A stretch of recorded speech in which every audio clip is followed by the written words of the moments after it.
처음에는 그래서 유월절 때에 유대 땅이 아니라 예루살렘이죠. 예루살렘에 계셨다가 그리고 위로 올라가시면서 다시 갈릴리에 가셔가지고 갈릴리 사역을 하시다가 그 다음에 뭐 여러 가지 일들이 있었죠. 첫 번째 갈릴리 사역을 하시고 그리고 두 번째 유월절 때 1년 동안 이런 일들이 있었던 거예요. 1년 동안 유대에 계시다가 그러니까 예루살렘에 계시다가 갈릴리로도 가셨다가 갈릴리 호수에서 이렇게 사역을 하시고 다시 두 번째 유월절 때는 예루살렘으로 오십니다.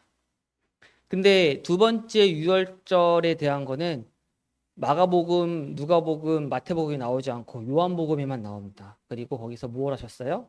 38년 된 병자가 베데스다 못에 있었으니까 그 병자를 고쳐줍니다. 그리고 그때에서야 누구죠? 바리새인들과 서기관들이 예수님을 안 그래도 찝찝했는데 이때부터 죽이기로 마음을 먹습니다. 왜요? 처음에 예루살렘 해가지고 막 난리를 피고 막 인기를 얻는 듯 하다가 갑자기 예수님이 어디로 가셨어요? 갈릴리로 가셨죠. 그래서 시골로 다시 갔다 고향 갔나 보다 이제 안 오겠지 했는데 유월절 되니까 또 왔어요. 또 오니까 그때 이제 바리새인들이 큰일 났다. 또 왔다 이 사람. 인기도 많은데 하면서 이 바리새인들이 예수님을 죽이기로 마음을 먹게 됩니다. 그게 이제 지난주까지의 이야기였습니다. 지난주까지 있고 이어서 하게 되면은 두 번째 유월절 때 38년 된 병자를 고치시고 예수님께서 갈릴리로 가십니다. 근데 언제 가셨는지는 정확하게 성경에 나와 있진 않아요. 그래서 물음표를 해놨어요. 어쨌든 언제가 되었는지 모르겠지만 예수님께서 갈릴리로 올라가셨습니다. 갈릴리로 올라가신 다음에 이때에서야 12명의 제자를 확정하시게 돼요. 그리고 그 유명한 산상수훈을 하시게 되죠. 팔복에 대해서 우리가 알고 있습니다. 그래서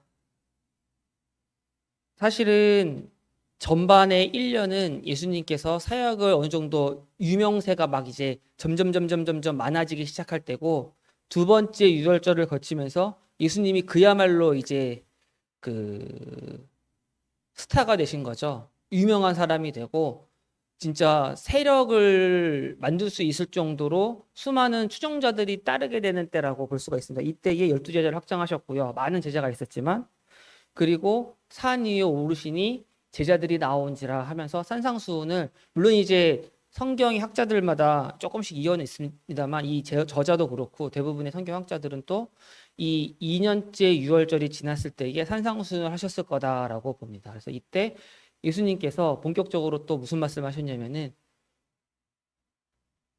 가난한 자들이 복이 있고 연약한 자들이 복이 있다라고 말씀을 하세요. 우리 몇 달 전이죠? 한 5달 전쯤? 한 반년 전에 산상수훈에 대해서 배웠던 게 기억나실지 모르겠어요.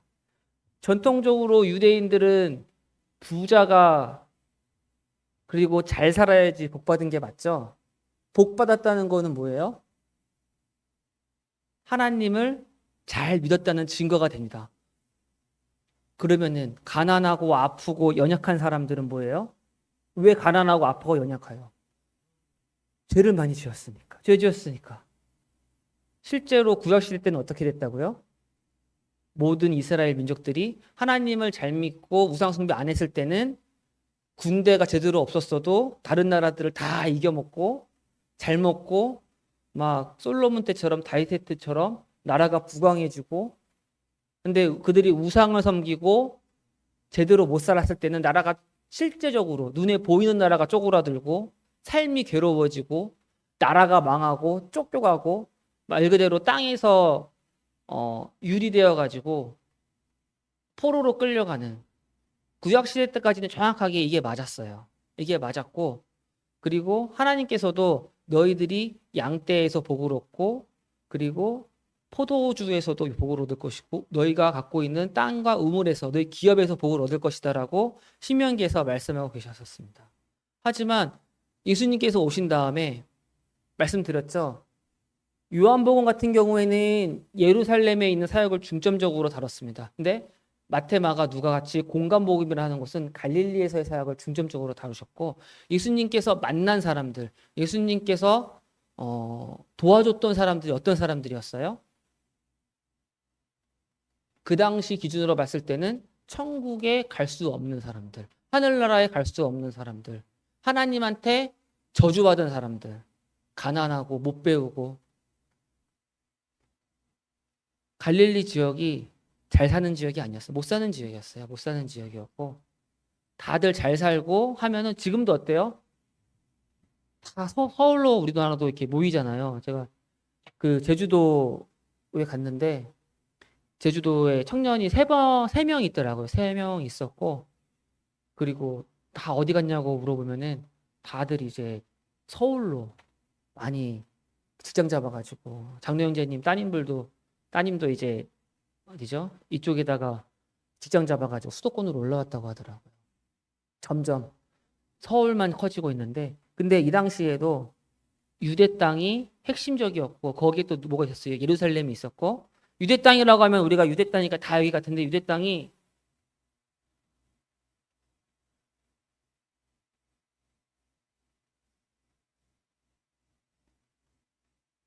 저 정도쯤을 유대 땅이라고 합니다. 사해의 서쪽쯤, 사해의 서쪽쯤을 예수님 당시 유대 땅이라고 할 때는 여기를 유대 땅이라고 했어요. 그 유대 지파가 원래 받았던 땅이죠. 근데 예수님께서는 갈릴리에서 많은 사역을 하셨고, 사람들을 모아놓고서는 가난한 사람들, 그리고 아프고 목마른 사람들, 화평하게 하는 사람들, 이런 사람들을 보면서 이 사람들 너희들한테 이제는 복이 있다라고 말씀하십니다. 왜냐하면은 그 전에는 구약 시대였다면, 저번에도 말씀드렸죠. 신약 시대가 되었고, 하나님께서 직접 내려오셨고, 하나님께서 연약했던 이 사람들을 돌봐주시기 시작하셨기 때문입니다.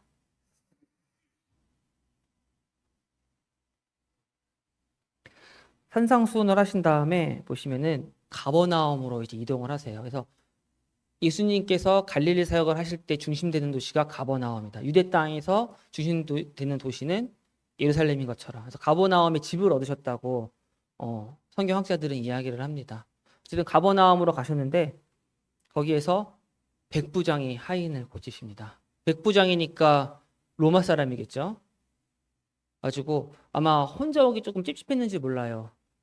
그 유대인의 장로들이랑 같이 왔다라고 되어 있는 것도 있는데, 어쨌든 백부장이 왔을 때에 어떻게 해요? 백부장이 하인을 고쳐주게 됩니다. 그러면서 내가 깜짝 놀랐다. 유대인 중에서도 이렇게 믿음 있는 자를 보지 못하였다, 이야기를 하게 됩니다. 제가 일부러 여기다가 파란색으로 진하게 표시를 해놨어요. 왜 그랬냐면은 이방인이기 때문에 그렇습니다. 이방인이기 때문에. 여기 보시면은 갈릴리 지방에 계시면서 백부장이 하인을 고쳐주세요. 그 다음에 좀 뒤로 가서 보시면은 거라사 지방에 귀신 들린 사람 다 기억나십니까? 무덤에서 지내면서 쇠사슬로 묶어놨는데 쇠사슬을 풀러버리고 자기 몸을 막 해했던 그 사람. 그리고 안에 있는 귀신이 무슨 귀신이었어요? 군대 귀신. 돼지한테 들어갔더니 돼지들이 다 몰살했던 그 사역을 우리가 기억하고 있습니다. 예수님께서 배를 타고 거라사로 가셨다고 되어 있는데, 이 지역이 데가볼리 지역이라고 있습니다. 데가볼리 지역, 10개의 도시라는. 여기는 누가 많이 살아요? 이스라엘 사람들, 유대 사람들이 많이 사는 게 아니라 그리스 사람들, 헬라 사람들이 많이 사는 헬라의 도시였어요. 여기에 도시들이 많이 있었습니다. 그 중에 대표적인 도시가 몇 개가 나오는데, 그 중에 하나가 거라사 도시가 있었고요. 또 그 중에 하나가 가다라라고 되어 있습니다. 그래서 그 똑같은 내용에 대해서 마태복음, 마가복음, 누가복음이 나오는데 조금 틀려요. 마태복음이었나요? 거기서는 가다라라고 하고, 딴 데서는 거라사라고 하고. 그러니까 가다라, 거라사 헷갈리네요. 그 데가볼리 다 비슷비슷한 지역, 이쪽을 얘기합니다. 이쪽에 헬라인들이 많이 살았던 곳. 그러니까 이 당시에 데가볼리 지역, 갈릴리의 동쪽 편에는 이방인들이 많이 살았어요. 그리고 이 이방인들을 위해서 뭐가 있었던 거예요? 돼지를 기르고 있었던 겁니다. 돼지를. 이스라엘 사람들이 돼지를 먹어요, 안 먹어요? 먹지 않죠. 되새김질도 하지 않고 굽도 없고. 하지만 이 돼지를 이 당시에 헬라 사람들, 여기에 살던 그리스 사람들을 위해서 돼지를 많이 기르고 있었다라고 우리가 알 수가 있는데, 이렇게 해서 이 사람이 귀신에게서 벗어나게 되었습니다. 그렇게 되자 이 사람이 뭐라 그래요? 예수님한테, 예수님, 저도 이제 예수님 따라가겠습니다. 예수님과 함께 쫓아다니겠습니다. 라고 얘기했는데, 예수님이 뭐라고 하냐면은 쫓아오지 말아라 라고 이야기합니다. 그리고 이 지역에서 있으면서 전도해라 이렇게 말씀을 하세요. 간략하게 말씀을 드리자면, 예수님께서 돼지들을 몰살시켰다고 사람들은 생각했어요. 여기 어떤 사람들이, 대가불리 지역에 있는 사람들이, 이방인들이 많이 살던, 대부분이 이방인이었다고 해요. 유대 사람은 거의 없고. 예수님을 보자, 예수님, 우리와 함께 있을 수 없습니다. 가주세요라고 해서 예수님이 바로 배 타고 그냥 가버리세요. 다시.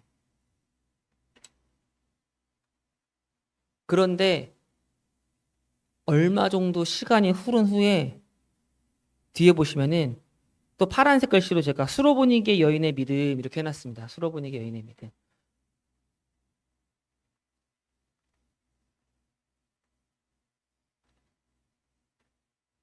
그 수로보니게가 두로와 시돈 이쪽, 그러니까 보시면은 갈릴리 북쪽에서도 예수님께서 사역을 하셨다라고 되어 있는데,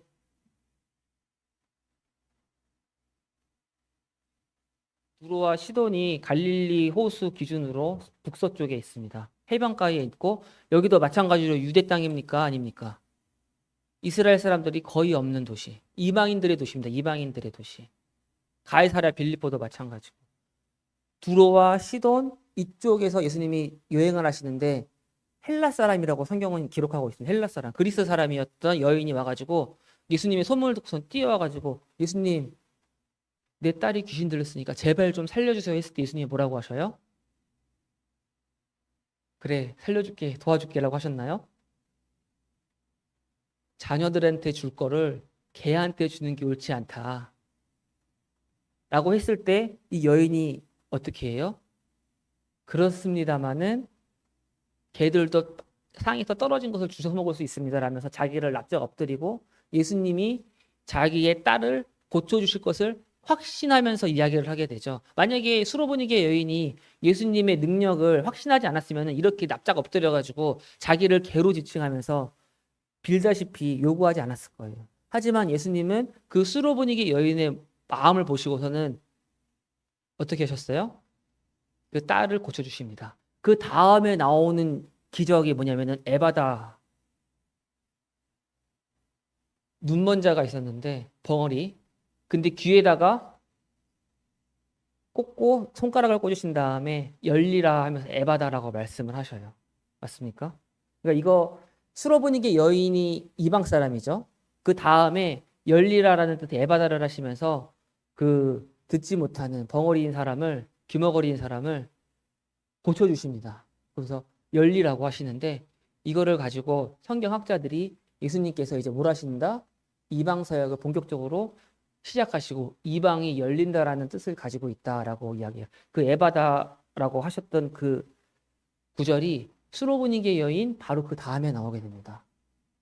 그 다음에 보시면은 또 밑에다가 대가불리 지역의 칠병이어 기적을 제가 적어놨어요. 이어서 대가불리 지역에 유대인들이 거의 없고 누가 많았습니까? 이방 사람들이 많다고 했었죠.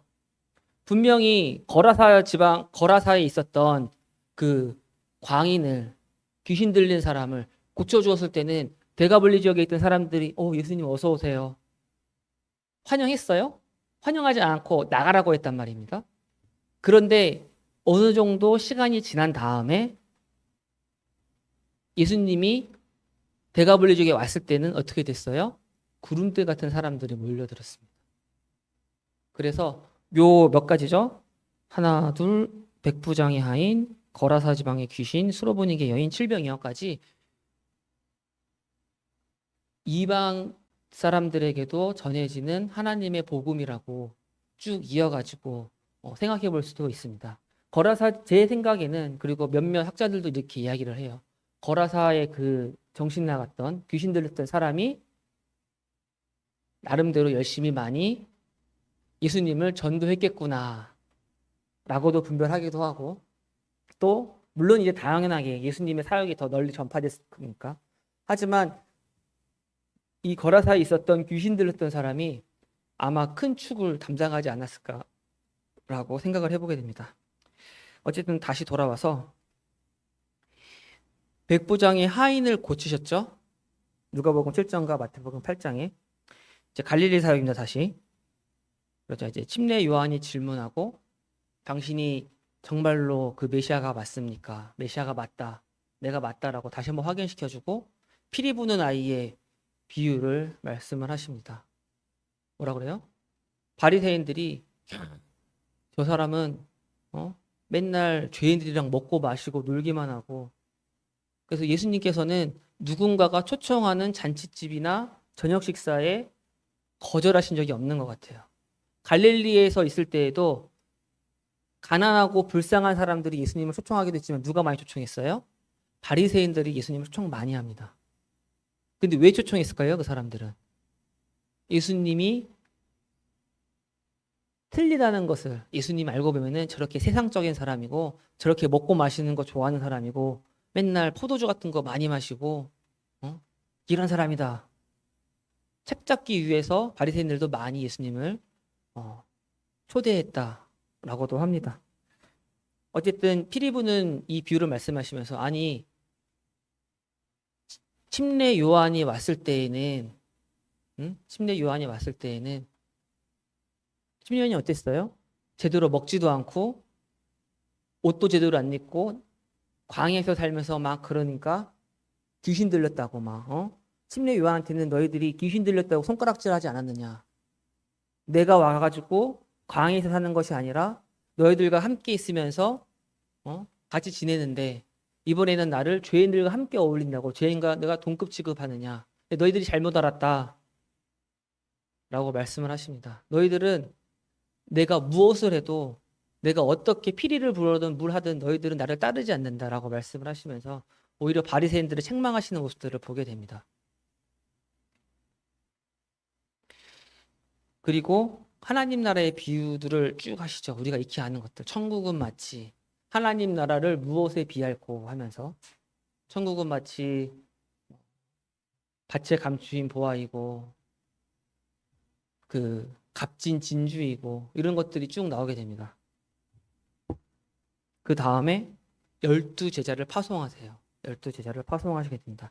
12제자를 갈릴리 지역으로 파송하셨다고 성경학자들은 이야기하고 있고, 그렇게 한 다음에 아마 이제 제자들이 다 모였을 텐데 마침 무슨 일이 일어났어요. 이 당시에 오병이어의 기적 바로 그 전에 침례 요한이 죽었습니다. 드디어 죽었어요. 그전에는 감옥에 있다가 결국에는 목이 잘려가지고 죽고, 몸만 가지고 와가지고, 머리가 없이 몸만 가지고 침례 요한의 제자들이 장사를 지냈죠. 이야기를 들으시고 예수님께서 잠시 물러가십니다. 근데 잠시 물러가시는데도 사람들이 어때요? 구름대 같이 몰려들었어요. 그래서 그들을 그냥 놔둘 수가 없어서 그들에게 뭐래요? 하나님의 말씀을 전파하시고, 그리고 이게 날이 어두워져 가니까 제자들이 뭐라 그래요? 이 사람들 먹을 것도 없는데 어떡하지요? 이렇게 이야기를 합니다. 맞습니까? 그래서 오병이어와 칠병이어의 다른 점이 여기도 있어요. 오병이어 때는 배고프고 안타깝다고 누가 얘기해줘요? 제자들이 얘기해줍니다. 왜 그럴까요? 오병이어의 기적이 있었을 때는 약 5천 명 정도의 사람이 있었다고 했는데, 유대인들이니까 같은 민족이었어요. 같은 민족이었습니다. 그래서 제자들이 다 뭐 한두 달이 건너가면은 친척일 수도 있고 이런 사람들이기 때문에, 예수님 이 사람도 어떻게 할까요? 어떻게 해야 먹일 수 있을까요? 했을 때에 예수님께서 어떻게 하면 좋겠니 하고 그 유명한 보리떡 5개와 물고기 2마리로 뭘 하셨어요? 사람들을 그냥 먹이십니다. 그런데 칠병이어 때는 어떻게 하셨을까요? 위치가 틀리죠. 갈릴리 지역이 아니라 이방인들이 많이 있었던 데가볼리 지역. 여기서는 제자들이 사람들이 구름대같이 몰려들었는데 신경 써요, 안 써요? 안 써요. 제자들이 예수님 저 사람들 배 많이 고플 것 같은데요. 며칠이 기억이 안 나네요. 이틀이 지났었나 그랬을 겁니다. 뭐인지. 제자들은 가만히 있었는데 누가 이 사람들을 챙겨요, 이번에는? 예수님이 직접 챙기십니다. 예수님이 직접. 왜요? 이방인들이니까. 이방인들은 제자들도 유대인들이었잖아요. 그닥 뭐 챙기고 싶지 않았나 봐요. 그러면서 칠병이어가 오병이어가 약간 다른 점이 여기 있고, 또 다들 아시겠지만 오병이어 때는 12 바구니가 나왔죠. 그래서 혹은 뭐 12지파를 상징한다 뭐 이렇게 얘기한다 모르겠는데 뭐 맞는 것 같기도 하고 아닌 것 같기도 하고. 칠병이어 때는 어떻게 됐어요? 광주리가 남았죠. 바구니가 아니라 큰 광주리. 바구니는 조그맣죠. 광주리는 엄청 크고 빨래 광주리 같이. 광주리가 7광주리예요. 그래서 혹자는 7이 뭐라 그래요?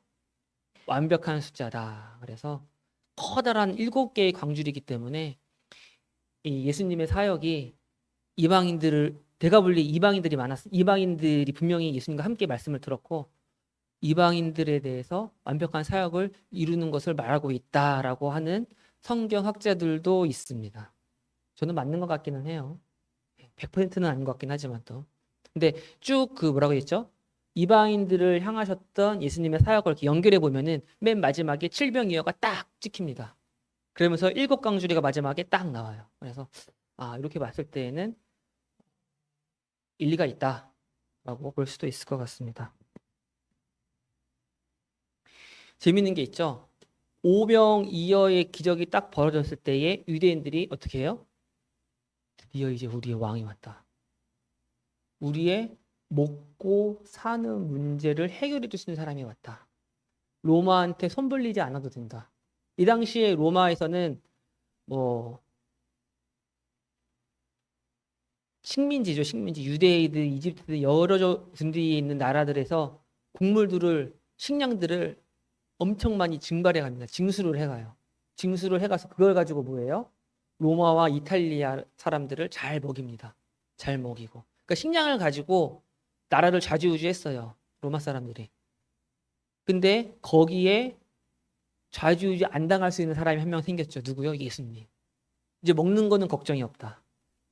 먹는 게 걱정이 없으면은 사람들 몰리는 건 아무것도 아니고 그동안의 수많은 기적들, 뭐 누구를 살려주고 누구를 뭐 고쳐주고 이런 것들은 다 개인적인 것들이거든요. 맞죠? 개인적인 것들이고 누구 한 명이 살아나고 누구 몇 명이 살아나고. 근데 5천 명을 한 번에 먹였다는 거는 기적의 그 뭐라고 해야 될까요? 범위가 갑자기 커진 겁니다. 한 명한테만 들어가는 게 아니라 집단한테 기적이 일어나는 거고, 근데 이 기적이 확장성이 무궁무진한 거죠. 정말로 이제는 나라를 만들 수도 있겠다 싶어서 사람들이 모여가지고 야, 여기 있으면은 먹을 거가 넘치는 것뿐만 아니라 식량이 무기입니다. 식량이 무기예요.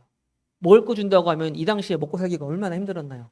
먹을 거만 준다고 하면은 와가지고 일할 사람들이 깔렸던 시대인데 먹을 걸 준다 하면은 군대를 세우는 것도 아무것도 아니다라는 계산이 있으니까 사람들이 그때서야 이제 어떻게 하는 거예요? 왕으로 삼자. 분명히 그 전에도 우리는 알 수 있어요. 예수님께서는 왕으로 오셨고 분명히 요한복음에 보면은 내가 하나님의 뜻을 아버지의 뜻을 행하러 왔다라고 이야기했을 때는 그리고 사람들을 고쳐줘. 침례 요한한테도 그러죠. 와서 봐라. 눈먼 자가 눈을 뜨고 안진뱅이가 일어나는 기적들이 있다. 메시아가 나왔다라고 이야기할 때는 사람들이 왕 삼으려는 생각을 하지 않았어요. 계산이 안 서니까. 그런데 오병이어라는 기적이 딱 발생하자 그때부터 이제 뭐가 되는 거예요? 계산이 서는 겁니다. 이러면은 나라를 만들지. 이 사람이 예수님이 왕인지 아닌지는 중요했던 게 아니에요. 결국엔 이 사람들이. 예수님은 왕으로 오셨지만 그리고 메시아로 왔었지만 이 사람들이 원했던 건 뭐예요? 먹고 사는 문제였어요. 내가 배고프지 않고 평안하게 살고 조금 덜 힘들고 덜 피곤하게 살았으면 좋겠다.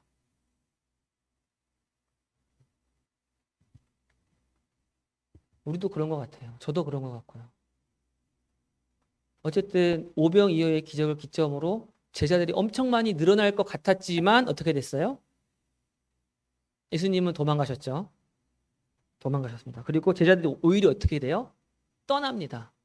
떠나요. 나중에 예수님께서 요한복음 6장에도 오병이어가 나옵니다. 요한복음 6장 뒤에 보면은 예수님께서 너희들이 이 떡 때문에 나를 쫓아오느냐?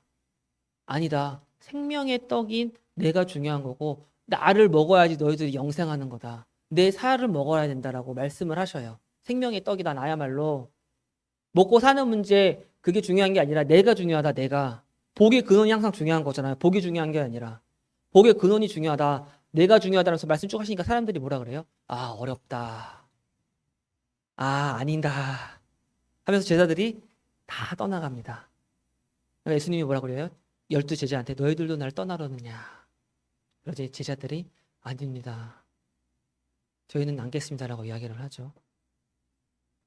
이스라엘 사람들이 유대인들이 메시아를 원했던 이유가 제대로 된 왕을 섬기고 정말로 하나님을 섬기고 여기에 초점이 있었던 게 아니라 어디 있었던 거예요? 계속 먹고 사는 문제에 있었던 거예요.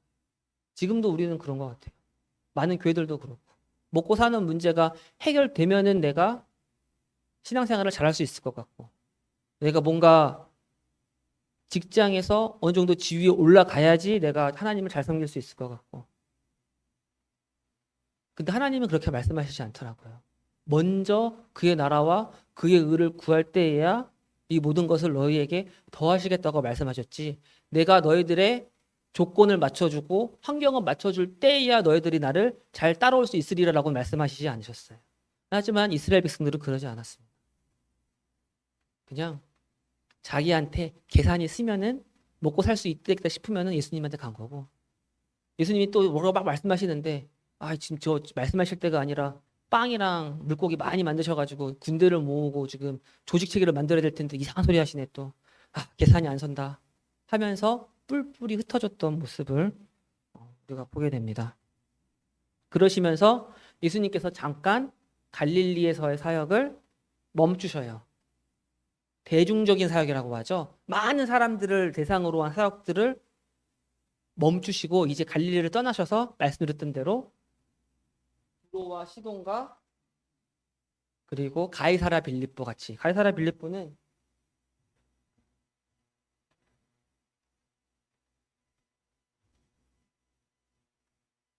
헤르몬산이 있는데요. 헤르몬산에서 이렇게 비가 녹은 물이 흘러가지고 그 갈릴리 바다로 들어간다고 하죠. 헤르몬산 기슭에 이제 가이사라 빌립보가 있는데 이쪽에서 예수님이 조용히 지내시면서 누구를 대중적인 사람들을 많이 모아놓고 전도하시고 전파하신 게 아니라 누구한테 집중하시는 거예요. 이제부터는 12명의 제자들을 집중적으로 가르치시고 알려주십니다. 그러면서 이제 말씀하시는 거죠. 사람들이 나를 무엇라 하느냐. 그러자 더러는 뭐 엘리야라고 하고 죽었던 침례 요한이 다시 살아 돌아왔다고 합니다라고 했을 때 베드로가 주는 그리스도시요 살아계신 하나님의 아들이십니다 하는 거를 언제? 이때. 왜요? 대중적인 많은 사람들을 모아놓고 하는 사역에 보다는 누구를 집중적으로? 12명의 제자들을 집중적으로 가르치셨던 기간이 이 기간입니다. 정확하게 뭐 몇 개월이다 이건 나오진 않아요. 그러자 예수님께서 뭐라고 하셔요? 처음으로 내가 죽을 거다. 그리고 다시 살아나리라고 첫 번째로 순환 예고를 하십니다. 그렇게 얘기하시고 나자 또 바로 또 뭐가 이어져요? 그 유명한 변화산 사건. 제자들한테 보여주신 거죠. 누구요? 베드로와 요한과 야고보에게. 진짜 하나님과 같은 모습.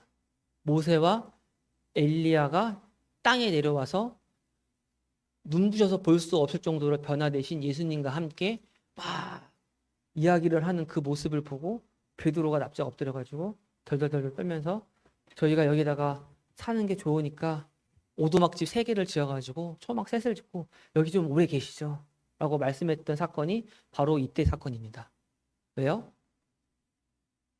예수님께서 순환 예고도 하시고 12제자를 본격적으로 잘 가르치시면서 특별히 또 베드로와 요한과 야고보에게도 이런 것들을 보여주셨던 모습을 보게 되는데 이렇게 보여주시고 딱 산에서 내려왔을 때에 그렇게 애써서 잘 길러놨던 제자들은 뭐 하고 있었어요?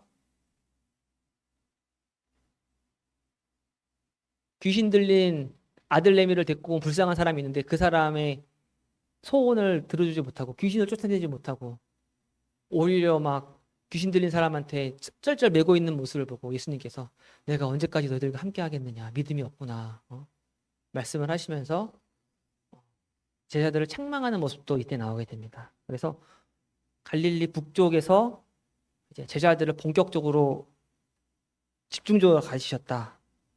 그 다음에 또 언제인지 모르겠지만 갈릴리로, 가버나움으로 다시 돌아오는 장면이 나옵니다. 그러면서 두 번째 순환 예고를 하시죠. 내가 여기에 잘 먹고 잘 살고 왕으로서 왕궁에서 부드러운 옷을 입으면서 살려고 온 게 아니다. 내가 고난을 받으러 왔고 죽으러 왔고 또 살아나리라 말씀을 제자들한테 하십니다. 근데 제자들은 뭐 하고 있어요? 예수님, 하나님 나라에서는 누가 클까요? 어떤 사람이 클까요? 이러한 이야기들을 하게 됩니다.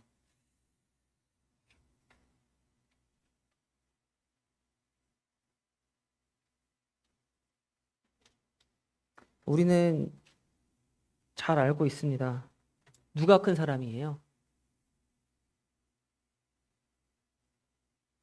너희들이 이방인들 같은 경우에 권세자들이 사람들을 임의로 대우하는 줄 알지 못하느냐. 하지만 난 너에게 이르노니 뭐라고 해요? 섬겨주는 사람이 높은 자가 된다. 낮은 사람이 큰 자가 된다라고 말씀을 하시죠. 그래서 제자들이 이 가이사랴 빌립보와 이쪽 지역에 있으면서 예수님한테 집중적으로 갈릴리의 북쪽 몇 개월인지 모르겠어요. 받았을 때에도 제자들한테 말씀하셨던 거는 너희들이 많이 배우고 많이 아는 것도 중요한데 더 중요한 건 뭐다? 누가 크냐라고 싸우지 말고 먼저 제발 좀 낮아져라. 남들이 하기 싫은 거 해라. 우리도 보면은 교회에서도 보면 그런 것 같아요. 남들이 하기 싫은 거를 누군가는 항상 하고 있지 않습니까? 그렇죠? 내가 하기 싫은 것, 눈에 안 띄는 것. 아마 모르겠어요. 저희 청년부 MT를 이제 갔다 왔잖아요. 청년부는 어때요? 최대한 눈에 보이고 잘할 수 있는 것들을 많이 이렇게 할 수 있게 도와줘요. 근데 그렇게 할 수 있고 청년들이 잘 설 수 있고 재밌게 놀 수 있고 즐겁게 MT도 갔다 오고 찬양도 할 수 있는 그러한 거는 무엇이 있기 때문이에요? 항상 보이지 않는 곳에서 누군가는 필요한 일들을 하고 있고 티 안 나게 낮은 곳에서 하고 있기 때문이다라고 우리는 알 수 있습니다. 우리 교회가 지금 리모델링을 한 것도 그리고 청결한 것도 사용하기에 편한 것도 낮은 곳에서 눈에 안 띄는 곳에서 보이지 않는 곳. 세상에서는 절대 그러시면 안 되죠. 자기 PR 시대니까 내가 가장 잘 띄는 남들이 하고 있는 거 다 뺏어가지고 내 실적에다 집어 넣어야지 승진하는 시대잖아요. 그리고 조금이라도 눈에 띄어야 되고 하지만 예수님께서는 그렇게 말씀하시지 않으셨습니다. 남들이 하기 싫어하는 것, 남들이 하찮게 여기는 것, 귀찮아하는 것. 근데 그러한 것들을 할 때에야 너희들이 높은 자가 되는 것이다. 그게 바로 하나님 나라의 법률이다라고 말씀을 하시는 거죠. 하나님 나라의 규칙이다. 세상과는 다르다. 바리새인들은 외식을 하면서 예쁘게 하는 게 아니라 어떻게 해요? 일부러 티를 내려고 막 꾸작스럽게 입고 머리는 풀어헤치고 괴로운 표정 지으면서 그거 아니다. 왼손이 하는 거를 어떻게 오른손이 모르게 하는 것. 우리는 항상 그래요. 저도 마음속에 항상 그런 것들이 많이 있어요. 눈에 띄었으면 좋겠다. 내가 왼손이 뭔가 하고 있는데 누가 좀 알아줬으면 좋겠다. 구체적으로 들어가면 너무 많아가지고 부끄러워서 제가 말씀을 못 드리겠어요. 하지만 정말로 왼손이 하는 일을 오른손이 모르게 할 때야 그에게 복이 있습니다.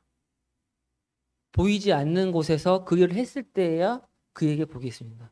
티가 안 날수록 남들이 알아주지 않을수록 하나님이 더 큰 복을 주실 겁니다. 제가 앞에 나와 있는 거는 별로 복이 안 될 거예요. 다 보이잖아요, 지금 사실.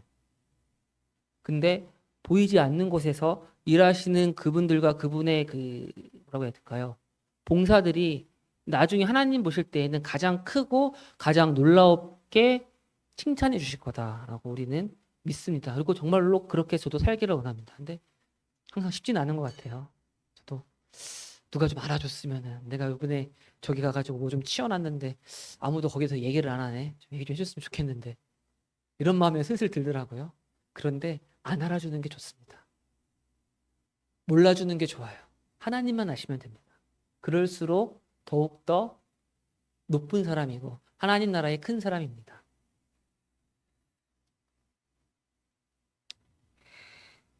저희 자매가 예전에 그러더라고요. 결혼한 다음에 청년회 때에는 무슨 짓을 하든 어떤 걸 하든 집중적으로 조명을 받아요, 항상. 그리고 칭찬을 많이 받습니다. 훌륭하다고.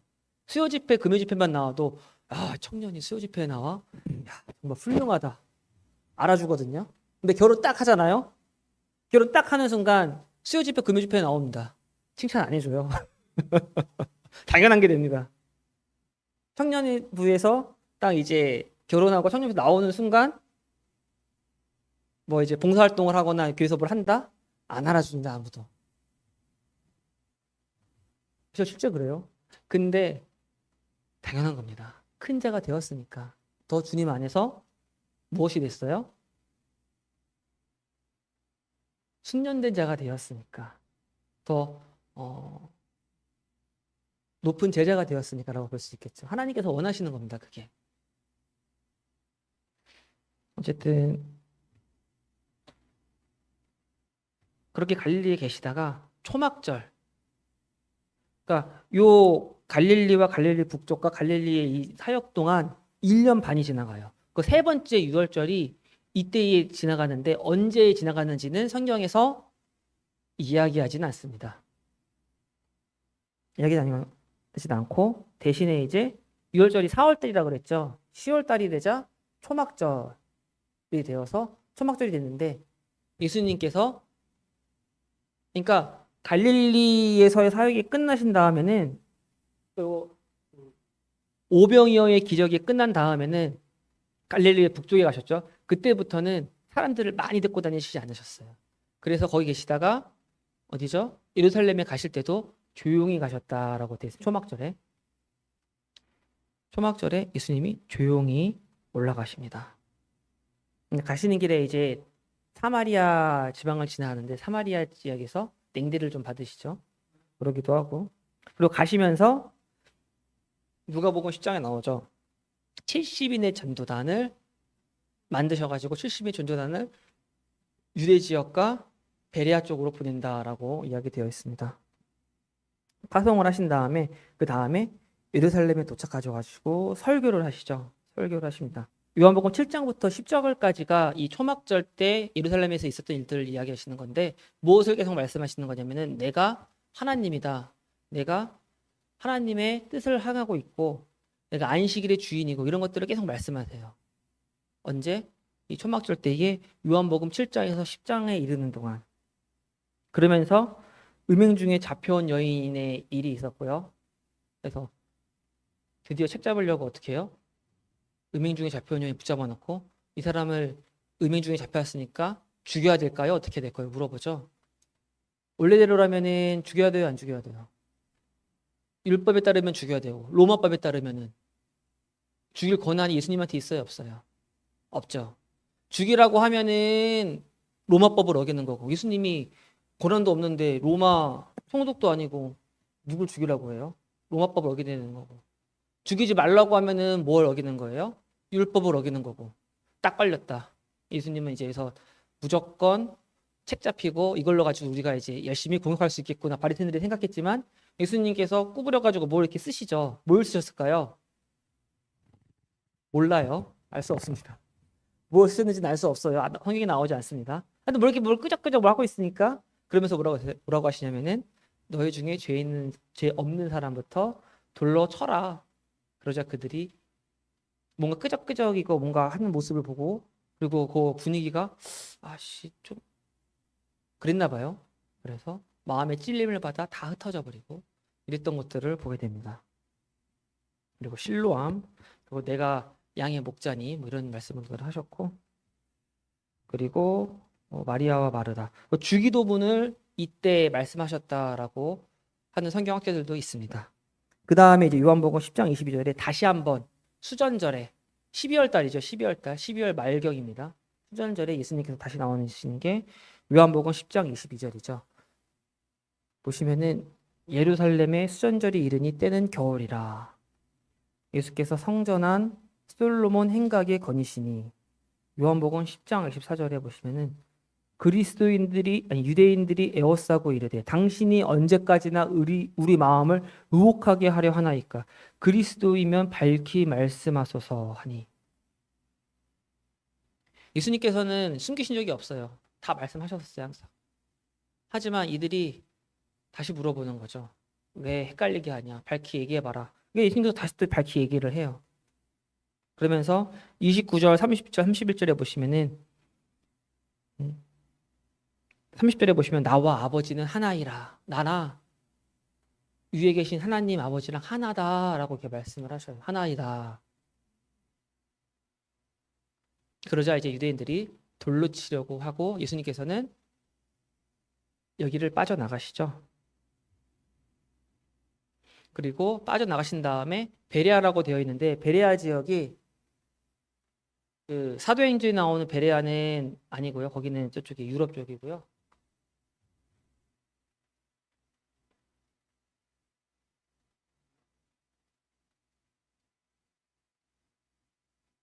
여기가 베레아입니다. 이쪽. 침례 요한이 일했던 곳이 저 부근이겠죠. 건너편 베다니도 두 군데가 있어요. 성경책에 보면은 하나는 예루살렘 바로 옆에 있는 베다니. 베다니 마리아와 마르다와 나사로가 살았던 베다니는 예루살렘 바로 옆에 붙어 있고 강 건너편 베다니가 또 있어요. 베레아 지역에서 예수님께서 사역을 하셨다. 근데 베레아에 계시다가 무슨 소식을 들으신 거예요? 베다니에 있는 나사로가 아프다. 죽었다는 소식이 아니라 아프다라는 소식을 들었죠. 아프다라는 소식을 들으시자 이틀을 더 유하시고 천천히 가시죠. 그러니까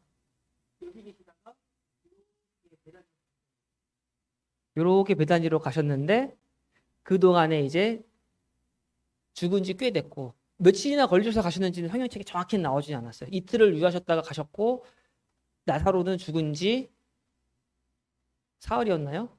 나흘이었나요? 나흘이었으니까 이틀 나흘에서 6일인지 아니면은 그 아닌지 뭐 이렇게 겹쳐서 했는지 정확히 뭐 나오지 않았는데 어느 정도 천천히 가신 것 같아요. 베레아 지역에서 베다니로 그러면서 나사로를 살리십니다. 그리고 바로 바로 옆에 있는 예루살렘에 들어가시지는 않았다. 다시 아마 베레아 쪽이랑 그 위에 있는 강 건너편 베다니 침례 요한이 일했던 곳에 계셨을 거다라고 이야기를 합니다. 성경학자들이 거기 계시면서 뭐 탕자의 비유, 뭐 거지 나사로에 대한 이야기. 거지 나사로는 비유가 아니죠. 실제 있었던 일이라는 걸 우리가 알고 있고. 그리고 세 번째로 순환을 예고하겠습니다. 세 번째로 순환. 세 번째로 말씀하시는 거죠. 내가 이제 죽을 것이다. 라고 다시 한번 말씀을 하시면서 이제 베레아에 계시다가 예루살렘으로 가시기 시작하시는데 가실 때 어디를 들르셔서 가셔요? 이번에는 여리고가 저 정도쯤에 있어요. 베레아 쪽에 계시다가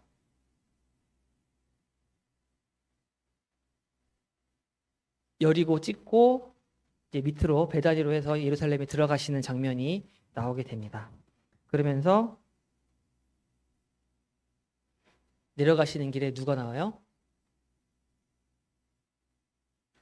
요한의 야고보의 엄마가 나오죠. 나와가지고 예수님 예루살렘에 가신다면서요? 가면은 우리 두 아들이 예수님의 우편과 좌편에서 높은 자리에 앉아서 국무총리급은 돼서 좀 잘 좀 봐주세요라고 이야기를 하니까 제자들이 분인을 막 내고 이런 장면들이 나오게 됩니다.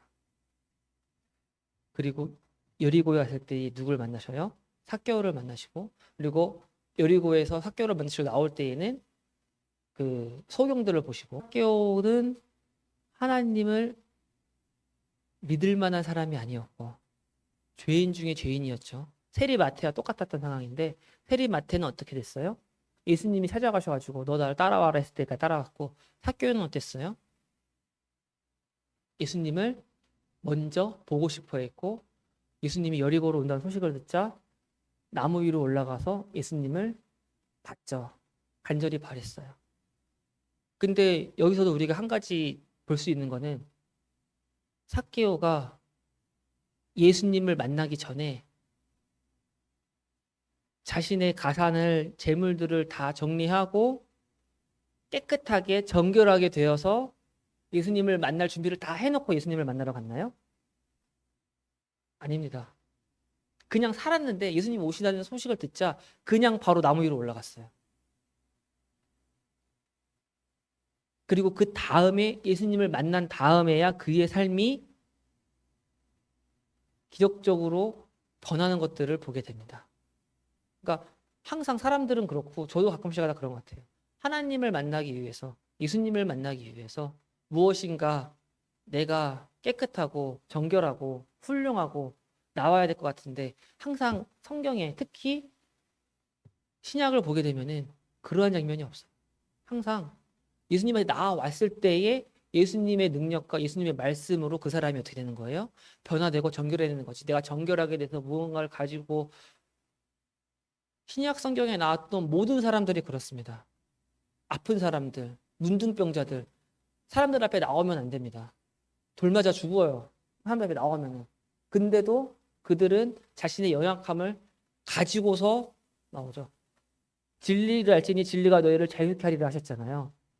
예수님 앞에 갔을 때 우리가 자유할 수 있어야 돼요. 왜요? 예수님은 우리의 가장 연약하고 악하고 괴롭고 보여주기 싫은 것조차도 야 이건 너는 그럼 숨겨야지. 너 이거 왜 이렇게 살았어? 너는 안 될 놈이다 라고 하는 게 아니라 받아주시니까. 그러니까 예수님 앞에 가면은 내가 길이요 빛이요 진리고 생명이라고 하셨는데 그 진리인 예수님 앞에 가면은 그래서 자유로워지는 거예요. 왜냐면은 다 받아주시니까. 그렇게 나아갔을 때에 그때에야 뭐가 오는 거예요. 삭개오처럼. 그리고 그 수많은 병자들처럼 묻는 병자들처럼 변화가 오고 다시 정결하게 되고 그가 내가 토색한 게 있으면은 4배나 갚겠습니다 라고 하고 재산의 절반은 내가 내어놓겠습니다. 재산의 절반은 저는 죽어도 못 내놓을 것 같아요. 하지만 삭개오는 했다고 하더라고요. 그렇습니다.